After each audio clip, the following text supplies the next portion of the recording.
Hi everyone, this is Vanessa from The Wreath Coach. Thank you for joining me today. We will be planting around this beautiful backyard space.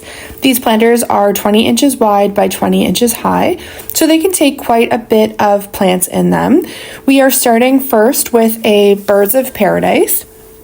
This is in a 10-inch pot and actually came with 2 stems, which is really great for added volume around the top. Now, a rule of thumb that I like to follow, you don't want your centerpiece to be shorter than 2/3 of your actual planter. I find 2/3 or the same height of the planter is sort of the sweet spot.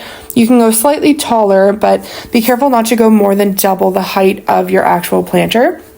This Birds of Paradise is around the same height as the planter height. They're both around 20 inches high, which gives it a really nice proportion. I think it's actually a little bit taller with that top center leaf, but altogether it looks good. It doesn't look too tall. It doesn't look too short. Proportions are super important for an aesthetic designer look. Once my Birds of Paradise are in, I'm adding some Begonia Griffin to either side of the planter. And as you can see, I am tucking them in under the natural shaded area created by the Birds of Paradise leaves on the left and right sides. I love this plant for its texture and contrast against the green leaves of the Birds in Paradise. It's just a nice difference. Now, moving on to our flowering plants. Dahlias are one of my favorites for their vibrant color and multi-petal faces. They bring so much depth and beauty.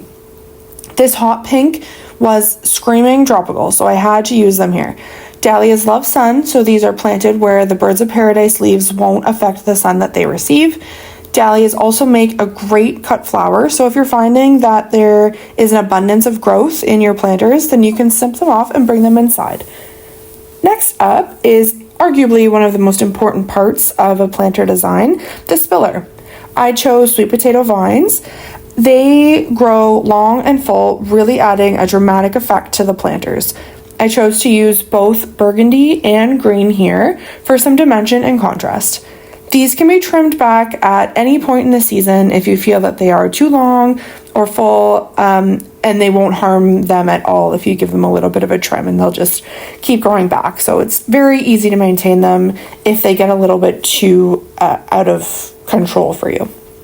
At this point, this planter is needing some more color for sure. We've focused a lot on the greenery. We've got our green Birds of Paradise. We have our multicolor in the begonia leaves, as well as the green and the purple in our sweet potato vines, so some more color is needed.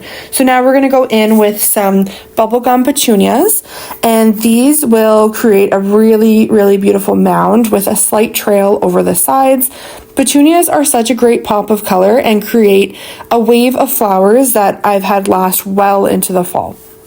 They revive easy with trims to allow for continuous growth. With the pink petunias, I'm going to mix in some yellow mini petunias. This placement will allow for them to intertwine with the sweet potato vines and bring an additional pop of color. Pinks and yellows always remind me of tropics, so I had to, merge both of them, and later on I'll show you I also added in some orange. At this point, most of our planter is full, but I like to ensure my clients' planters look super full from planting to the end of the season. So if there's any little bit of open space, or if I can see soil, I'd like to just throw in a little small plant, little plug, and they're just 2 inches, and it adds some color and some vibrant at the time, so that when I walk away, it's a big wow factor. And the wow factor when you're paying for something for a large planter like this is super important. So next we're going to go in and throw some little plugs closer to the base. I'm going to go in with some wax begonias.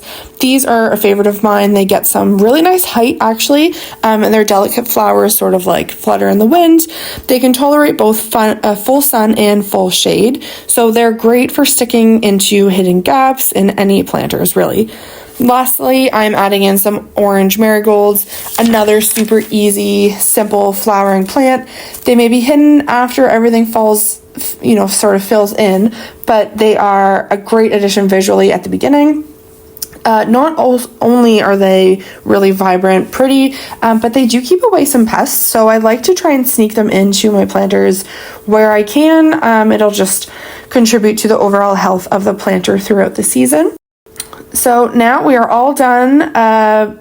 All that's left is to give these plants some water and continue watering them every day, especially when it's really hot and dry out. You don't want the soil to be dry for too long.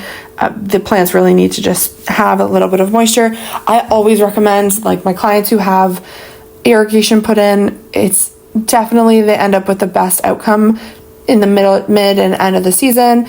But as long as you're proactive, you're always watering, you're always maintaining it, then you should be fine. I also always recommend giving your pots some fertilizer once a week to really allow them to pop and grow to their full potential. Thank you so much for joining me today. If you enjoyed this video, be sure to hit that subscribe button. We will be back with lots more planting tips and tricks for your containers and gardens. If you have any questions about this arrangement or any requests for videos, please let me know in the comments. Happy gardening!